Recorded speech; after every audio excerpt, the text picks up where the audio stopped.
right. Good afternoon.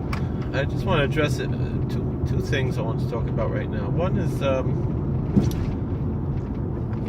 just want to make it clear. I'm not trying to promote anything at all, really. I'm just here to discuss things that I personally find interesting.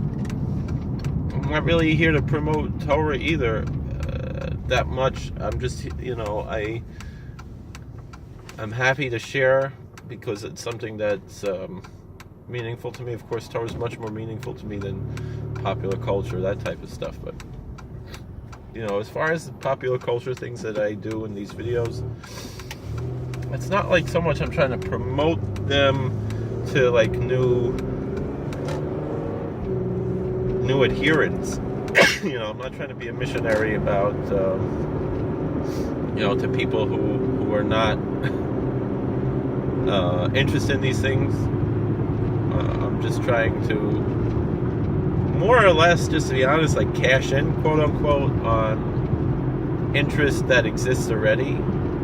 My assumption is, maybe someone will be interested. I myself, I'm always interested in like looking for videos of conventions I've been to and things, and those are videos that I watch a lot, and so maybe I'm quote unquote cash in, when other people might be looking for the same things that I'm interested in. But if that's not something you're interested in, you don't have to watch it. I'm not, trying, and you can still enjoy other things on my channel. If you want, you don't have to, excuse me, I just paused for blowing nose, but not for the cough. I remember I talked about Rabbi Weinberger and his interest in Rabbi Kook, and I remember he told me once, I spoke to him about it, and he said, he has some cousins who are Satmar Hasidim, and they're like, Reb Moshe, we love your tapes, we love your shiurim, but why do you have to talk about Rav Kook? And he said, well, why do you have to listen to me? If you're not interested, I'm not trying to make anybody listen to who's not interested, but maybe, so I'm apologizing. Other people like other things, I saw yesterday in at this convention, there was like from some 69 Mets autograph pictures of guys from the 69 Mets. So I'm not really a sports fan, but I know my father would be interested in that. And I told the people, I was like, this is for my dad. This convention is more my speed, but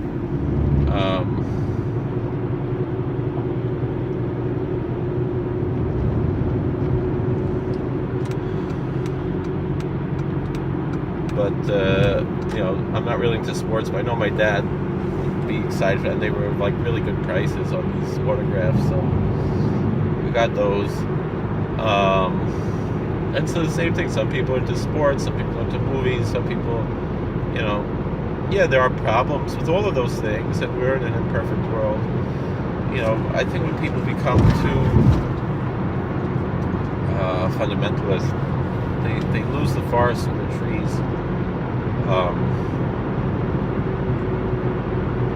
Everybody likes to have fun with something, in a way that's almost one of the wonderful things about Hasidic Judaism is that they offer you fun within a religious context, dancing, singing, things like, you go to a tish or whatever, meaning that in the yeshivish world they'll talk about people needing an outlet. Like I see these yeshivish boys smoking cigarettes, and like, what's with this smoking cigarettes? Well, we need an outlet. We're sitting and learning all day. You need an outlet. I really, I kind of disagree with it. Learning should be your outlet. Learning should be your whole source of joy and fun. But there is the idea of kiyum b'toch bitulo. Sometimes you do need to take a breather. It's different than an outlet, I think. I don't know if I agree so much with this idea that's very popular in the Shiva world of an outlet. I think Torah should be the outlet. I know people, they say, like, they're not Hasidim, they don't live in these Hasidic communities, but they'll go once or a couple of times a year, once every couple of years, and visit, go spend a Shabbos in New Square or in Kiryas Joel or in Borough Park or Williamsburg, and they'll recharge their batteries, quote unquote, for the rest of the year.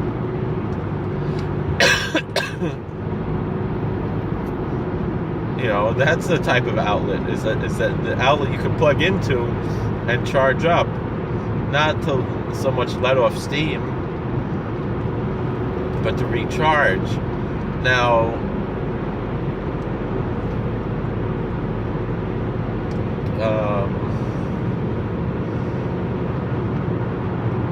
that's just my take on that.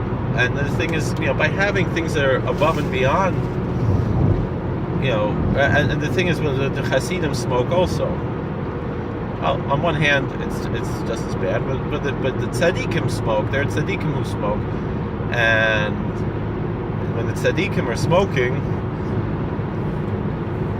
they're making a yichur. Like the Sklener Rebbe is doing something very holy when he's smoking. He only smokes a few puffs on Motzei Shabbos, and he tells other people not to copy him. It's just something he got from his father, which is old Lalaver Minig or whatever. This time I didn't realize. But the point is like the same thing with singing and dancing. Are you singing and dancing just to have fun and pass time? Are you singing and dancing together with God as an expression of your loyalty to God? Like, King David said, I'll make myself even lower. Alright, I want to talk about something else, but I have a phone call coming in. Thank you for watching. I'm sorry if I offended anybody. God bless. Please like, share, and subscribe.